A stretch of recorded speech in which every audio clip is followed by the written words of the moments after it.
In the most ruthless corner of London high society, a duke walks into a secret auction where reputations are priced like diamonds. And there she is, the girl nobody wants, the one they laugh at, hidden behind a veil, called an ugly duckling. So tell me, why would Duke Dominic pay a fortune for the one everyone refused? What did he see? That the entire room was too arrogant to notice? And if she's truly powerless, why does she look at him like she's the one doing the choosing? Because when that veil finally falls, will he be shocked by her beauty? Or by the fact that she was never his to buy? If you love scandal, power, and a woman who refuses to kneel, you're in the right place. Hit subscribe for more addictive historical drama. Like this video if you're ready for the twist, and share it with a friend who lives for jaw-dropping reveals. Now, let's begin. London wore its richest cruelty at night. The fog rolled in from the river with the patience of something ancient, threading itself between gaslit streets and iron railings, slipping under carriage doors and into the hems of evening gowns. It carried the damp bite of stone and soot, and beneath it, faint, unmistakable, the sharp sweetness of waxed wood and hot candle tallow, drifting from the great houses where laughter was purchased by the bottle. Tonight, the laughter was different. It did not rise from music or flirtation. It rose from certainty, from a room full of people who believed the world had been arranged for them, like a table set with silver and inevitability. They gathered behind polished doors, tucked away from the respectable public eye, where reputations could be auctioned without ever using the word. A private salon, a velvet-lined secret. Men in tailored coats sat with the ease of predators at rest, their rings catching lamplight as they lifted glasses. Women watched from the edges, smiles precise as stitched lace, eyes measuring and merciless. The air was warm with perfume and old money, yet it held an undertow of cold, like a blade hidden beneath silk. Then she arrived, not announced with fanfare, not escorted by admirers. No fluttering chorus of envy followed her steps. She was simply present, as if she had walked out of the fog itself. Her dress was modest in cut, the fabric plain enough to invite disdain. Her gloves were clean, not extravagant, and a veil, thick, dark, deliberately opaque, covered her face from brow to mouth, turning her into a question no one cared to answer. A murmur traveled the room, sharp as snapped thread. Too humble, no name, surely a mistake. A man's chuckle, soft, satisfied, rippled near the fire. Another voice, louder, made sport of it. If she had anything worth seeing, she wouldn't hide it. The veil did not tremble. The girl did not flinch. She stood with her hands clasped, spine straight, as though the room belonged to her in some invisible way. And though no one could see her eyes, people felt them anyway, steady, unblinking, aimed like a challenge. That was when Duke Dominic entered. The room reacted before anyone spoke his name. Backs straightened, smiles hardened into obedience. Even the most arrogant men shifted, adjusting cuffs, setting down their glasses a touch too carefully. He carried no visible weapon, yet everything about him suggested consequence. Dark coat, impeccable lines, a stillness that made the air feel thinner. His gaze swept the salon with clinical indifference, pausing on faces as if weighing them, and finding them all wanting. When his eyes settled on the veiled girl, something changed. Not in his expression. His mask remained perfect, carved from ice and discipline. But the silence deepened, as though the room itself leaned closer. Because the Duke did not look away. He did not dismiss her. He studied her like a man reading a sealed letter by touch alone. The auctioneer cleared his throat, eager to turn tension into spectacle. "Shall we begin?" Bids rang out for the first names, light-hearted, competitive, rehearsed. Coins became compliments, promises became prices. But when the veiled girl's turn came, the room offered her nothing, not even pity. The silence returned, thicker now, heavy with the satisfaction of exclusion. A few men exchanged amused glances, pleased to share the same cruelty. Someone muttered, "Let her pass." Another laughed, "No one buys a shadow." The veiled girl lifted her chin, and Duke Dominic, who had not moved since entering, raised his hand. The auctioneer blinked, uncertain, then forced a smile. "Your Grace?" "For her." Dominic's voice was low, smooth, and absolute. "Yes." A single word, and the room froze. The auctioneer swallowed. "As per tradition," he said carefully, "the winning bidder may request the veil be removed. Here, before witnesses." Dominic's hand did not lower, and the veiled girl's voice, quiet as a match struck in darkness, slipped through the silence. "Be careful, Duke," she whispered. "Not every man survives what he thinks he wants." Silence in that salon was never empty. It had weight. It had teeth. It spread when the auctioneer spoke her number again, smoothing his tone as if politeness could disguise cruelty. The names before her had sparked quick, playful bids, men competing the way boys fought over trophies, laughing as they spent fortunes that meant nothing to them. But when the veiled girl stood alone in the center of their attention, the air cooled. Conversations died mid-breath. A few fans paused halfway to painted lips. Even the fire seemed to crackle more quietly, as though listening. "No one," the auctioneer tried, with a brittle brightness. "Not a single offer." A sound answered him, a low chuckle from a corner thick with cigar smoke and confidence. It was followed by another, and then another, until the laughter became a small wave, lapping at the edges of the girl's stillness, testing whether it could make her flinch. A baron with watery eyes leaned toward his companion. "Perhaps she's a charity case," he said, loud enough to be heard. "We could toss her a shilling and feel virtuous." A young heir, too pink-cheeked to no consequence, smirked behind his glass. "Or perhaps she's veiled because she frightens mirrors." The words landed like thrown stones. They expected her to shrink. They expected her to beg. The room had been trained to enjoy that part, the moment a person learned where they belonged. But the veiled girl did not move as if she belonged anywhere at all. She stood with her hands folded, fingers steady, not gripping, not trembling. The veil hid her mouth. Yet her posture spoke with a clarity that unsettled the braver fools. It said, "I am not afraid of you." It said, "I have survived worse than your opinions." A woman near the settee, pearls tight around her throat, tilted her head, inspecting the girl like an item delivered late. "What a waste of everyone's time," she murmured, and others nodded, relieved to have permission to dismiss her. The auctioneer cleared his throat again, sweat gathering along his hairline. The longer the silence lasted, the more it exposed what this room truly was. Not refined, not civilized, just hungry and careful about how it chewed. "Very well," he began, forced to move on, forced to spare them the discomfort of their own ugliness. That was when the veiled girl spoke. Her voice was calm, neither sweet nor pleading. It cut through laughter the way cold water cuts through wine. "You're also certain," she said softly, "that what you can't claim must be worthless." The Baron blinked, offended by the idea that she had the right to speak at all. She continued, unhurried. "You call it taste. You call it tradition, but it's only fear wearing perfume." A ripple of irritation ran through the room, quick as a match catching. Men shifted, women stiffened, not because her words were vulgar, because they were accurate. "And you," she added, turning her veiled face toward the rows of wealthy hands that had lifted for everyone else, "you don't hesitate because I'm ugly." The salon held its breath. "You hesitate," she finished, "because you suspect you couldn't control me." For a heartbeat, no one laughed, no one breathed. Even those who despised her felt the smallest, shameful sting of being seen.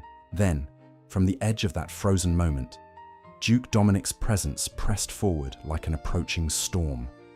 He had not spoken. He had not smiled. He had watched the room and found it predictable, until her voice proved it wasn't. The auctioneer's gaze flicked to him, pleading for rescue or ruin. Dominic lifted his hand again, slow enough to make it deliberate, inevitable enough to make it terrifying. "I will bid," he said. A murmur broke loose, startled, disbelieving, and in the space between that murmur and the next breath, the veiled girl turned her head toward him, just slightly, like a blade acknowledging the hand that dared to take it. The first number Duke Dominic offered did not sound like money. It sounded like a verdict. A sharp intake of breath traveled the room, followed by the delicate clink of glass as someone's fingers betrayed them. The auctioneer repeated the bid as if testing whether his own tongue could survive it. Men who had spent the evening tossing sovereigns like crumbs suddenly remembered the meaning of cost. Women who had smiled through cruelty tightened their lips, as though the Duke's interest had exposed an unpleasant truth about desire. It did not ask permission from propriety. A viscount with a face too handsome to be honest leaned forward, eager to turn the moment into sport. "Your Grace is generous," he called, laughter threaded with insult, or perhaps sentimental. Dominic did not look at him. His attention remained fixed on the veiled girl as if the rest of the room had been reduced to furniture, ornate, polished, irrelevant. The silence around him was not polite, it was enforced. "Any counter?" the auctioneer asked, voice strained, eyes darting like a man watching a lion decide whether to kill. For a heartbeat, no one moved. Then Lord Ashford stirred. He was not a duke, but he carried himself like a man who believed he deserved to be. His smile was easy, practiced, and faintly cruel, an expression designed to reassure everyone that he was in control, even when he wasn't. He lifted his hand with theatrical laziness. "I'll add," Ashford said, naming a sum that would have been impressive in any other room. It landed with a soft thud, like a pebble tossed at a fortress. A few men chuckled, relieved to see someone challenge the Duke, as if it restored balance to a world that had tilted too sharply. Ashford's gaze slid toward the veiled girl, lingering with the confidence of entitlement. One cannot let such curiosities go untested. The veiled girl did not turn toward him. She turned toward Dominic instead, slow and deliberate, and the shift felt like a choice, like a door closing. Dominic's mouth did not curve, his eyes did not soften, yet something in him sharpened. An edge revealed beneath the velvet of restraint. "Twice," he said. The auctioneer nearly choked repeating it. The room erupted into whispers, scandal blooming like bruises. Ashford's smile faltered, then returned brighter, more brittle. "Well," Ashford said lightly, "if we are to burn money, let us burn it elegantly." He raised again, higher, a bid meant to sting, meant to prove that a duke could be bled. Dominic did not bleed. He lifted his hand once more, not hurried, not angry, simply certain. The number he offered was obscene, not merely a fortune, but a declaration that fortune itself was his to insult. A hush collapsed over the salon. Even the most arrogant men sat still, watching as though witnessing a law of nature. Ashford's face tightened at the corners. His eyes flashed with something less refined than amusement. Pride. Hunger. Fear. The auctioneer swallowed, then forced the words out. "Going once." Ashford hesitated. He wanted to continue. He wanted the victory badly enough to taste it. But his gaze flicked to the room, and he measured the cost of humiliation. Not money, reputation. The kind of loss that followed a man into every drawing room and made him smaller. He lowered his hand. The auctioneer's voice shook as the final words fell. "Sold." The sound of the gavel was crisp, final, and strangely intimate, like the closing of a lock. Dominic stepped forward. The air around him smelled faintly of winter and expensive leather, of control maintained at any price. He stopped close enough that the veiled girl could feel his presence without him touching her. "By tradition," the auctioneer announced, eager to anchor the chaos to etiquette. The winner may request the unveiling, here, before witnesses. Dominic's gaze held steady on the veil. And beneath it, the girl's voice slipped out again, soft as a threat dressed in silk. "Ask for it," she murmured, "and discover what your fortune truly bought." The room had the peculiar stillness of a held breath, the kind that made every small sound feel like confession. Somewhere, a silk sleeve whispered against velvet. A ring tapped once against crystal. The candles burned with a patient, steady hunger, and the air, rich with perfume and warm wax, seemed to thin as Duke Dominic stepped closer. He did not touch her at first. He simply stood within the circle of attention, and that alone changed the temperature of the salon. Men who had laughed moments ago found their throats tight. Women who had sharpened their smiles into knives suddenly remembered the value of restraint. The Duke's power was not loud. It was the quiet certainty that he could end a man with a sentence and never raise his voice. "Unveil," someone murmured from the crowd, too eager, too cruel. The auctioneer cleared his throat. "Your Grace has the right." Dominic lifted 2 fingers, and the man fell silent mid-word. His gaze remained on the veil, unblinking, as though he could see through fabric, through rumor, through whatever story the room had invented to keep her small. The veiled girl stood just as still. Her chin stayed high, her shoulders unbowed. If she felt fear, she wore it like jewelry, private, controlled, and chosen. Dominic's voice came at last, low and even. "Remove it." A command, a challenge, an invitation. The girl's hands rose, not hurried, not trembling. Her gloved fingers found the fastening with a precision that suggested practice. The gesture was careful enough to feel ceremonial, as if she were unwrapping a truth rather than cloth. For a moment, the room could hear nothing but the faint rasp of fabric, the soft friction of silk against lace. Then the veil began to slip. It moved like a shadow surrendering to light, sliding away from the lines of her face. The first glimpse was not of beauty, but of calm, an expression so composed it felt almost insolent. Her mouth was set with quiet certainty, not softness. Her skin caught candlelight like pale satin, unmarked by panic. When the last fold fell, it was not a reveal so much as a rebuke, because she was not the ugly duckling they had mocked. She was the kind of beauty that unsettled, the kind that made people angry at their own hunger. High cheekbones, eyes too clear to be harmless, dark and sharp with intelligence, a gaze that did not ask to be approved of. It simply existed, commanding space like a storm that had learned manners. The salon broke in silence first, then in sound.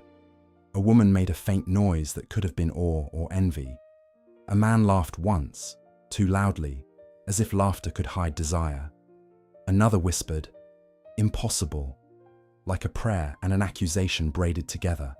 Heads turned, calculations began. Regret arrived quickly, greedy and sour. Dominic did not move, but the mask of ice, perfect for so long, showed a fracture so small only the closest eye would catch it. His pupils widened, his breath changed. For the briefest heartbeat, he looked like a man who had won something he had not expected to want so badly. Her eyes met his and held. No gratitude, no pleading, only a measured, feral kind of calm, as if she were assessing him the way one assesses a locked door, deciding whether to pick it, break it, or walk away. She leaned in just enough that her words would belong only to him. "You thought you bought a secret," she murmured. "But tell me, Duke, did you just purchase a woman?" Her voice softened into something sharper than steel. "Or did you purchase a war?" The applause that followed her unveiling was not admiration. It was appetite dressed as manners. Names began to bloom in the air like heat. Titles, estates, alliances, each whispered with the greed of people who had dismissed her a moment too early. Compliments came sharp and belated, offered the way a gambler offers praise to a card he suddenly fears. Men leaned forward as if proximity could correct their mistake. Women smiled with the brittle sweetness reserved for rivals they could not afford to underestimate. Dominic did not allow the room to close around her. He moved with a calm that made every path open before him. No raised voice, no threat spoken aloud, yet bodies shifted aside as if obeying a law older than etiquette. His hand offered neither tenderness nor possession, only direction, an exit drawn in the air. Ivy took it because she chose to, not because she belonged to anyone.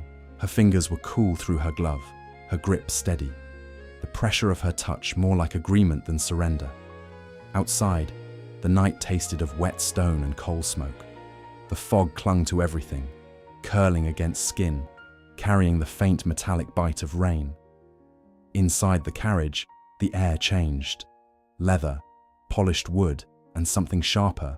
Dominic's control, held so tightly it almost smelled like iron. He spoke first, measured. "You will stay under my roof. You will be protected from their speculation." Ivy's laughter was quiet, and it did not soften her face. "Protected," she repeated, as though tasting the word and finding it too convenient.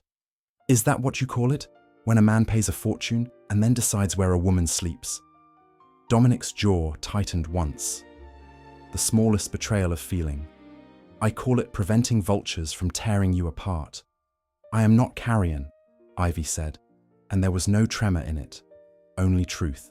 "And they cannot tear what refuses to be held down." The carriage rolled onward, a steady rhythm beneath the tension. Dominic watched her, the way a man watches a flame he cannot decide to extinguish or worship. "You made a spectacle of them," he said. "I held up a mirror," she replied. "They just hated what they saw." He leaned back, as if distance might restore the order she disrupted. "There will be terms." "Of course," Ivy said, and her voice turned almost amused. "Men like you cannot breathe without contracts." Dominic's eyes narrowed. "You will not leave without an escort." "And you will not give me one you can use as a leash," Ivy countered, seamless and immediate. "I will come and go. I will refuse what I dislike. I will speak when I choose. And if your roof comes with silent obedience, then you bought the wrong woman." A pause stretched between them, taut as a drawn ribbon. Dominic's composure held, but something underneath shifted, an unfamiliar strain against the mask. "You are bold," he said at last, softly. "I am alive," Ivy answered. "Bold is what men call it when a woman won't die quietly." The carriage slowed. The gates opened. Beyond them, Dominic's estate rose out of the mist, dark and immense, smelling of cold stone and old authority. Servants appeared like shadows trained to move without being noticed. But Ivy noticed everything: the hush, the discipline, the way the household seemed to inhale when Dominic returned and exhale only after he passed. A footman approached with a silver tray. On it lay a letter, freshly delivered, the seal unbroken, black wax stamped with a mark that did not belong to Dominic's house. The servant's voice was carefully neutral. "For your grace." It was insisted, urgently. Dominic took it without looking away from Ivy. She looked at the seal, then at him, and the corner of her mouth lifted in a smile that wasn't warm. "Someone knows," she murmured. Dominic's thumb hovered over the wax. "Knows what?" Ivy's gaze sharpened, dark and fearless. "Who I am," she said, "or why you really chose me." The wax cracked under Dominic's pressure, and as the letter unfolded, the night seemed to grow colder around them. The letter smelled faintly of smoke, as if it had been warmed over a secret before being sealed. Dominic read in silence, the paper held with a steadiness that should have promised calm. But Ivy watched the muscles at his jaw tighten, watched the minute pause in his breathing, as if the words had pressed a cold thumb against something private. He folded the page once, then again. Neat, controlled, dangerous. "What does it say?" Ivy asked. Dominic's eyes lifted to hers, and for a moment his gaze was not ice, but flint, hard, bright, and struck into life by pressure. "It says," he replied, voice low, "that my house has invited a viper into its heart." Ivy's smile did not falter. How poetic. "It names you," Dominic continued, and the calmness of his tone only sharpened the threat beneath it. "Not Ivy, another name, a name the world believes buried." The corridors around them seemed to deepen, the air cooling with every step they took into the house's quiet. Footfalls were swallowed by thick carpets. Candlelight made gold out of shadows. Servants moved like trained ghosts, eyes lowered, as if the walls themselves had taught them what not to see. Ivy walked beside Dominic without shrinking into his protection. If anything, she looked sharper here, surrounded by wealth that wanted to claim her. "So someone recognized me," she said. "Or they recognized the idea of me." Dominic stopped, turning so abruptly the candlelight caught his profile like a blade. "You planned this," he said softly. "The veil, the auction. You chose a room full of predators." "I chose a room full of predators because it's the only place men reveal their true teeth," Ivy answered. Her voice remained steady, but there was steel in it now, an old steel, worn smooth by survival. "And I chose you because you are the only predator in that room who doesn't pretend he's civilized." A silence stretched between them, tense, intimate, dangerous. Dominic's hand tightened around the folded letter. "This is not a game," he said. "No," Ivy replied. "It's a reckoning." 2 days later, London pretended nothing had happened. That was how the city survived its own sins, by dressing them in new silk and calling them tradition. A gathering was announced, respectable on the surface, inevitable beneath. Tea, conversation, the polite theatre of refined cruelty. Ivy entered Dominic's world as if she had been born to it, not because she bent to it, but because she refused to be intimidated by it. She wore simplicity like a challenge. Her gaze did not soften when titles were spoken. She did not lower her eyes when women measured her. She simply stood there, breathing the air of expensive flowers and hidden resentment, and made the room feel suddenly smaller. Then Lord Ashford approached. His voice was smooth, warmed by charm and sharpened by malice. "Miss Ivy," he said, as though her name belonged on his tongue. "How extraordinary! London is full of surprises." Ivy's eyes narrowed a fraction. "So are snakes," she replied. Ashford laughed lightly, the sound of a man who had never feared consequences. "I do hope you won't insult me in the Duke's house. It would force him into unpleasant choices." Dominic's presence tightened beside her, like a door locking. "Say what you came to say," he murmured. Ashford's smile widened, and his gaze slid to Ivy with the confidence of entitlement. "Only this," he said softly.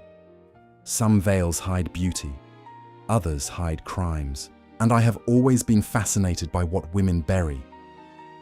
Ivy leaned closer, close enough to make his bravado hesitate. "Be careful, Lord Ashford," she whispered. "Not every grave stays closed." Ashford's eyes flashed. Then he recovered, lowering his voice until it turned intimate. "I remember a portrait," he said. "A girl with your eyes. A family that fell very suddenly. A name that was inconvenient. Imagine how shocked London would be to learn where you truly belong." A pulse of cold moved through Ivy's chest. Not fear, recognition. Dominic's tone turned lethal. "If you have proof, you'll bring it to me." Ashford's smile sharpened. "Oh, I will, but not privately. What fun is a secret if it cannot be used?" That night, long after the house quieted into candle-warm hush, Ivy moved through Dominic's halls as if listening to the bones of the place. She followed instinct more than maps, drawn by something she could not name, until she found a door that resisted and a key that yielded too easily. Inside, The scent of old paper and varnished frames rose like a memory. And there, half hidden behind draped cloth, was a portrait of a young woman who looked painfully familiar. Same cut of cheek, same defiant mouth, same eyes that refused surrender. Only the name beneath was not Ivy. Footsteps sounded behind her. Dominic's voice, quiet as a threat, filled the room. "Tell me," he said, "did I buy you because I wanted you, or because I recognized you?" The portrait's eyes followed Ivy like an old accusation. Dominic stood behind her, silent as stone, yet the air around him felt charged. Winter held in a man's chest. Ivy did not turn immediately. She kept her gaze on the painted face, on the familiar curve of cheek and the stubborn line of mouth, on the name engraved beneath in elegant script like a verdict written by a steady hand. "That girl is dead," Dominic said at last, not cruelly, not kindly, simply as fact. Ivy's gloved fingers brushed the edge of the frame. "Dead girls don't keep looking back," she murmured. "They don't haunt corridors. They don't attract black-sealed letters." Dominic moved closer. "Answer me." Ivy finally turned, slow and deliberate, as if she refused to be dragged into confession. Candlelight caught her features and sharpened them. Beauty, yes, but the kind that did not invite ownership. Her eyes lifted to his without apology. "You didn't recognize me," she said. "Not truly. You recognized a pattern, a mystery, a threat to the room's boredom." Dominic's gaze narrowed. "That is not an answer." "No," Ivy agreed, voice calm. "It's a correction." She walked past him, not away, through him, as if his authority was something she could step over. Dominic did not reach for her.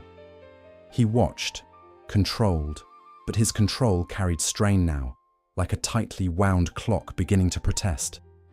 "I wore the veil because they only understand what they can rank," Ivy said. "Hide a face and they assume it is ugly. Hide a name and they assume it is nothing. They needed to believe I was small." Dominic's tone hardened. "And you needed to be in that auction." "I needed to enter a room where men forget they're being watched," Ivy replied. "A room where arrogance makes them careless." He held the folded letter between two fingers. "Someone is not careless. Someone knows enough to threaten my house." Ivy's expression did not soften.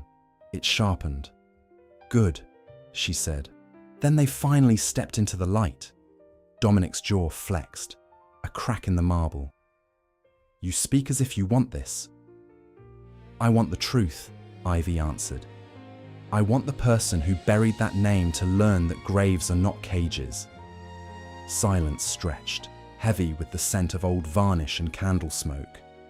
Dominic's eyes searched her face, not for beauty now, but for the line where bravery ended and foolishness began.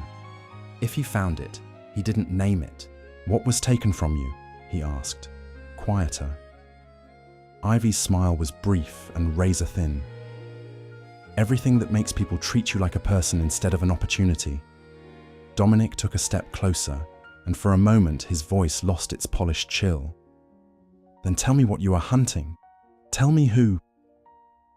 Ivy met his gaze, unblinking. "If I say it aloud, it becomes a weapon you can use without understanding the cut," she said. "And men like you are taught that power is the same as right." A flicker, something like hurt, quickly smothered, passed through Dominic's eyes. "You think I would use you?" "I think you're capable of anything when you decide something is yours," Ivy replied. "And I am not yours." Dominic exhaled once, controlled, but it sounded like restraint forced into shape. "Then what are you?" Ivy's voice dropped, intimate and steady. "A woman who learned that monsters wear titles." Dominic's gaze held hers. The room felt smaller, the portrait watching, listening. Finally he spoke, softer than command, sharper than plea. "You are under my roof." Ivy leaned in just enough for her words to land like a vow. "Then let your roof learn what it means to shelter a storm." From somewhere beyond the corridor, a faint disturbance moved through the house. Hurried steps. A servant's breath caught too fast. A knock came, restrained but urgent, followed by a voice forced into calm. "Your Grace," the servant called. "Lord Ashford has sent word. He will be attending the next ball, and he claims he will bring proof." Ivy's eyes did not widen. They darkened, as if a door inside her had opened. "Let him," she said. "Public lies are easier to kill." The ball arrived like a polished threat. London's grand houses pretended their chandeliers were stars and their manners were morals. But Ivy could taste the truth beneath the sweetness. Sugar laid over rot. The air was heavy with crushed roses and expensive powder, with the faint, warm breath of crowded bodies wrapped in silk. Laughter skimmed along the walls, bright and thin, while every glance carried a private calculation. Ivy entered beside Dominic and felt the room shift, not because she sought attention, because attention sought her. Heads turned with synchronized hunger. Those who had dismissed her at the auction now looked as if they had always admired her. Men straightened their shoulders. Women adjusted their smiles into something sharp and rehearsed. And through it all, Ivy's expression remained composed, almost bored, as though the room were merely weather. Dominic moved with her like a shadow that chose to be seen. He spoke little. He needed no words. His presence made space open and close at will. A silent command that kept hands from reaching too close, mouths from speaking too freely. Yet Ivy noticed the tension in him, the way his stillness had become a restraint rather than a natural state. His mask of ice held, but it held like glass under pressure. Then Ashford appeared. He did not announce himself. He simply arrived at the edge of Ivy's senses, like an old bruise returning. His smile was effortless, his eyes bright with the satisfaction of a man who believed he had already won. He approached as if the crowd were a curtain that parted for him, as if the evening belonged to his amusement. "Miss Ivy," he said, voice warm enough to sound kind. "You look remarkably comfortable for someone with so many unanswered questions." Ivy tilted her head slightly, her gaze calm and cutting. "Questions only frighten liars," she replied. "Are you frightened, Lord Ashford?" A faint ripple of laughter moved nearby, quickly swallowed by the room's nervousness. Ashford's smile tightened, then softened again, polished into charm. Dominic stepped forward, voice low. "You said you had proof." "I do," Ashford answered, and the pleasure in his tone was almost intimate. "But I thought it best to share it with the proper audience. London adores a revelation." He lifted a hand, and a servant, too tense to be innocent, appeared with a slim portfolio sealed by ribbon. Ashford untied it slowly, savouring the quiet that fell as people leaned in, pretending they weren't hungry. "A document," Ashford said. "Old, authentic. It links our dazzling newcomer to a fallen family and a very inconvenient scandal." Whispers erupted like sparks. A lady pressed her fan to her lips, eyes wide with delighted horror. A gentleman murmured a name Ivy did not repeat, because speaking it would give it power. Dominic's voice turned colder. "This is blackmail." "This is society," Ashford replied, and his gaze slid back to Ivy. "Tell them, my dear. Tell them why you hid. Tell them what you are." Ivy stepped forward before Dominic could move again, placing herself where every gaze could strike. Her posture was straight, unshaken. She looked across the room as if she were the judge and they were the ones on trial. "You want a story," she said softly. "Something you can sip with your tea tomorrow."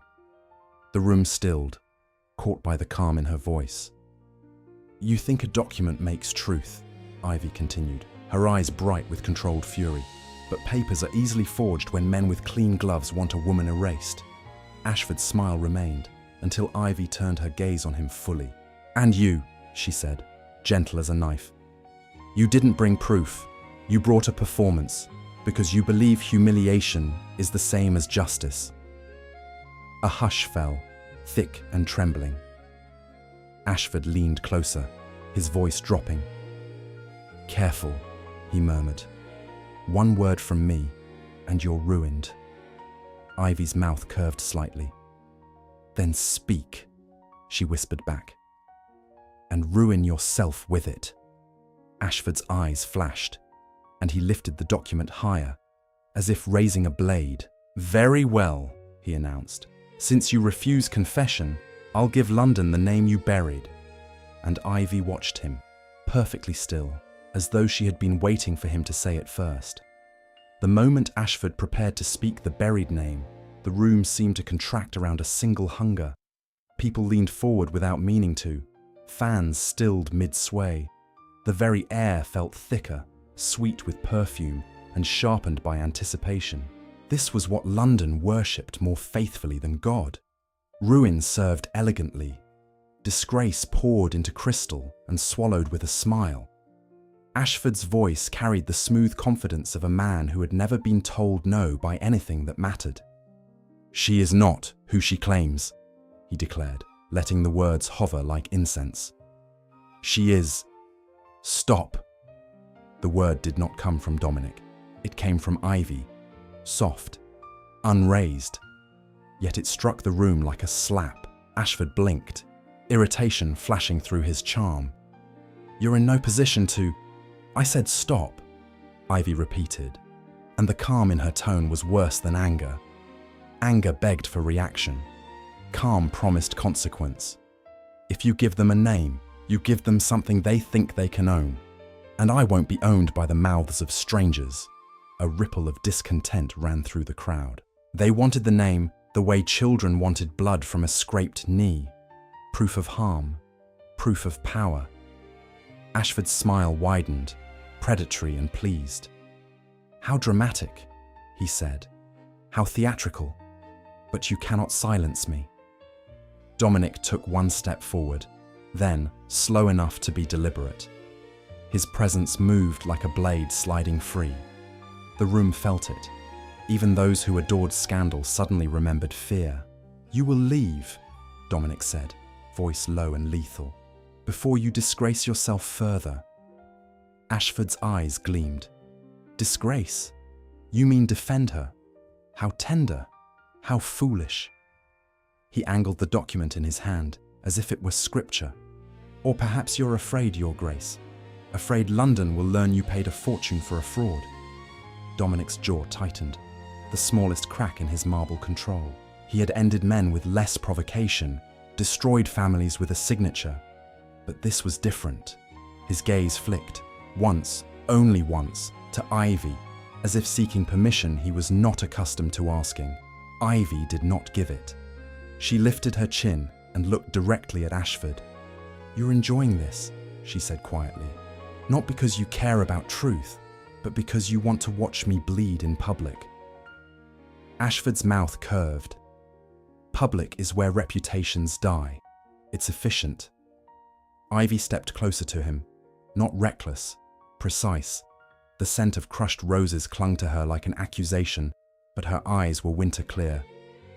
"Then speak," she murmured, almost gently.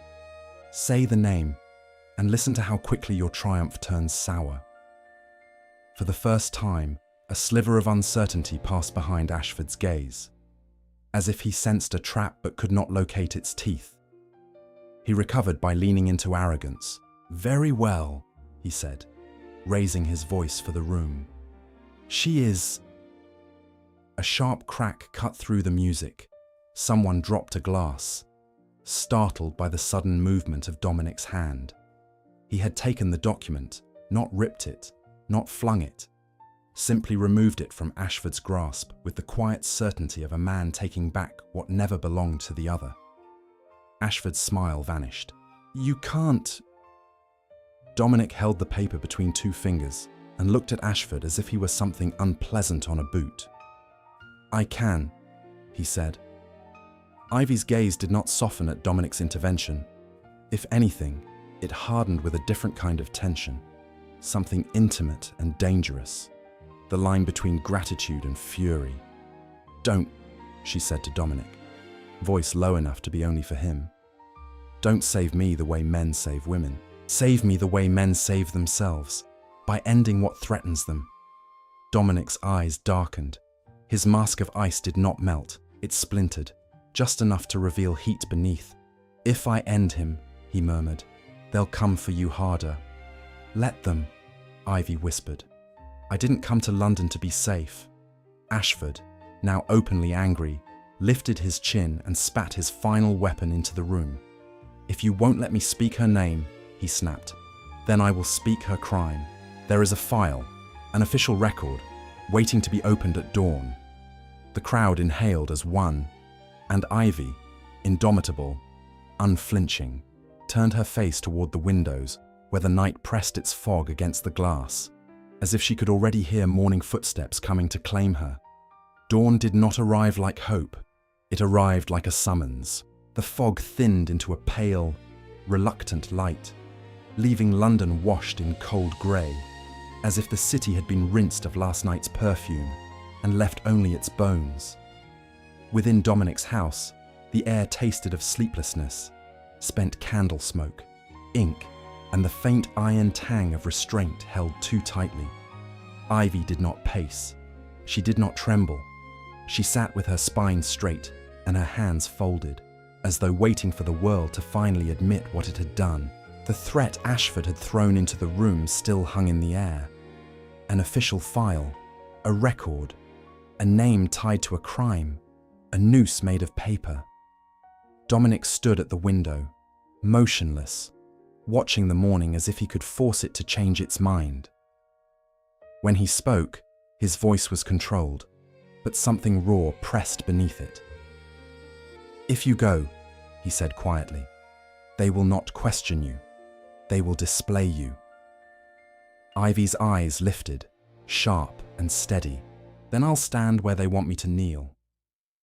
Dominic turned. For once, the coldness in his face looked less like superiority and more like a man refusing to break. You are not walking into their hands alone. You don't understand, Ivy replied. If you shield me, they'll say I'm guilty and protected. If you threaten them, they'll call it proof. I don't threaten, Dominic said, and the words carried the smooth edge of a blade. I finish. Ivy rose, closing the distance between them without asking permission. Then finish the right thing, she murmured. Not the man, the lie. A knock came, measured, unavoidable. The messenger's voice followed, too polite for the violence of its message. Your Grace, the carriage from the magistrate's office has arrived. Dominic's gaze locked on Ivy's face, and the fracture in his mask widened for a heartbeat. Not weakness, truth. Tell me what you are hiding, he said softly. Not for them, for me. Ivy's breath caught so slightly it might have been imagined. Then she leaned closer, and her voice lowered into something that sounded like a confession and a dare braided together. They killed my name, she whispered. They didn't do it with a knife. They did it with ink, a forged record, a stolen inheritance, a story written so neatly that society preferred it to the messy truth. Dominic's eyes darkened. Ashford. Not only him, Ivy said. Men like him, families like his. They needed someone to blame, someone to erase, so they could keep their hands clean. The carriage waited like a throat clearing outside a door. Dominic reached into his coat and withdrew a sealed packet, its edges crisp, its weight certain. Then we go armed, he said. Ivy looked at the seal and felt something cold settle into place. Not fear, focus. That won't be enough. It will, Dominic replied, because it isn't a plea. It's a blade. They stepped into the morning, and London pretended to wake innocently, as if it hadn't spent the night sharpening itself. The magistrate's chambers smelled of damp wool and old books, of authority that had been handled by too many unworthy hands. Clerks watched with hungry curiosity. Men with clean collars stared as if they could already see Ivy's ruin. Ashford was there, of course, smiling like a man attending a performance he had funded. How admirable, he murmured. The Duke brings her himself. Ivy met his gaze and smiled back. small and merciless. "I wanted you close," she said, "so you can hear the moment your story dies." The magistrate began to speak of records and accusations, of files prepared and names recorded. Ashford's confidence grew with every formal word, his arrogance swelling as if law itself were his ally. Then Dominic laid his packet on the table. The sound was quiet. The silence it created was not. Ashford's smile faltered as the seal was broken. Ivy watched, calm as winter, as the magistrate's eyes moved across lines of ink that did not flatter Ashford's version of reality. A long pause, a swallow, a glance that shifted from Ivy to Ashford with something like dawning disgust. "What is this?" Ashford demanded, too quickly. Ivy's voice cut in, smooth as satin and just as suffocating. "It's the part you didn't expect," she said. "The witness you couldn't buy, the signature you couldn't forge." Ashford's charm cracked, revealing panic beneath. This is absurd." The magistrate lifted a hand, and for the first time, Ashford looked smaller than his title. Ivy stepped closer to the table, eyes bright, unblinking.